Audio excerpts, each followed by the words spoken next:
नमस्कार। मकरे च दिवानाथे वृष राशि स्थिते गुरौ प्रयागे कुंभ योगो वै माघे मासे विधुक्षये। यानी मकर राशि में दिवा यानी सूर्य के नाथ यानी सूर्य दिवा बने दिन के नाथ यानी सूर्यदेव मकर राशि में सूर्यदेव हों और वृषभ राशि में देवगुरु बृहस्पति गोचर कर रहे हों। कुंभ में प्रयाग में कुंभ तभी होता है जब माघ के महीने में विधुक्षय हो जाए। विधुक्षय यानी अमावस्या। प्रयाग में गंगा है, प्रयाग में यमुना है, प्रयाग में सरस्वती नदी है। इन नदियों का जल कल कल कर बहता है। प्रयाग में हमने बचपन में इन नदियों के जल पर बहुत से पक्षियों को तैरते देखा।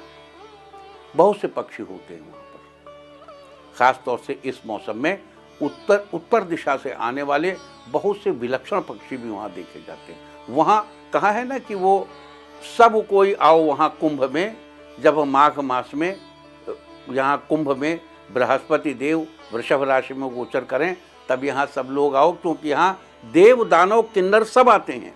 तो पशु पक्षी भी बड़े बड़े विचित्र पशु पक्षी आते हैं।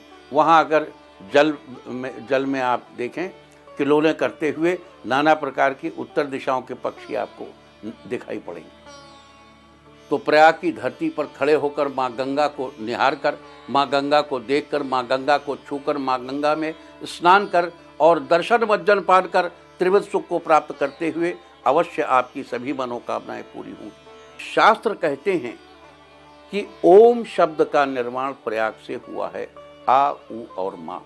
आ का लेना देना सरस्वती से, उ का संबंध माता यमुना से और माँ का संबंध माता गंगा से। वही हमने आपको बताया था कि माता सरस्वती के जल को प्रद्युम्न कहते हैं, माता यमुना के जल को अनिरुद्ध कहते हैं और माता गंगा के जल को संकर्षण कहते हैं। तो आपको याद दिला दूं कि इन तीनों नामों को जो लोग यहाँ कुंभ में नहीं आ पाए हैं, उन तीनों लोगों को आपको ये तीनों नाम नित्य प्रातः स्मरण करना है। नित्य स्नान के पहले इन तीनों नामों को लीजिए, प्रद्युम्न, अनिरुद्ध और संकर्षण। प्रद्युम्नाय नमः, प्रद्युम्नाय नमः, संकर्षणाय नमः, संकर्षणाय नमः, अनिरुद्धाय नमः। हालांकि क्रम यही रहेगा, पहले प्रद्युम्न, फिर अनिरुद्ध, फिर संकर्षण।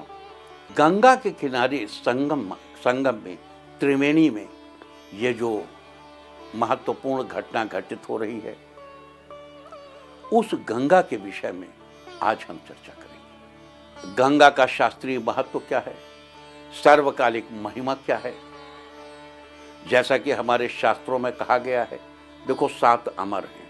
अब देखो गंगा की महिमा के लिए अश्वत्थामा बलिर्व्यासो हनुमान च विभीषण कृपा परशुरामश्च सप्त इते चिरजीविना। ये चिरजीवी है,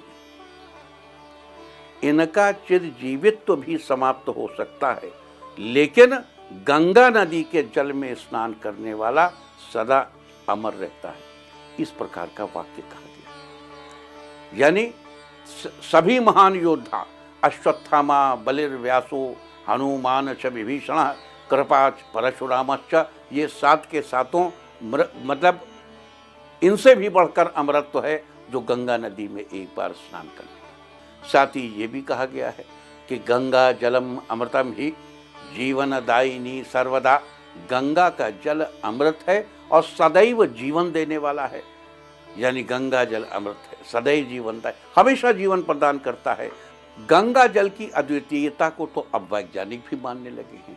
गंगा जल में प्राकृतिक जीवाणुनाशक गुण होते हैं जो इसे स्वच्छ और शुद्ध बनाते हैं। गंगा जल में प्राकृतिक खनिज और पोषक तत्व होते हैं जो स्वास्थ्य के लिए लाभकारी होते हैं। जो हमारे शास्त्रों ने लाखों वर्षों से जान लिया कि गंगा जल में अमृत है, उसके लिए किसी रिसर्च की जरूरत नहीं पड़ी। हमारे ऋषियों ने रिसर्च कर ली थी, हमारे मनीषियों ने रिसर्च कर ली थी, हमारे मुनियों ने रिसर्च कर ली थी, हमारे यहाँ हर आमोखास ने ये जान लिया था कि गंगा जल में अमृत है।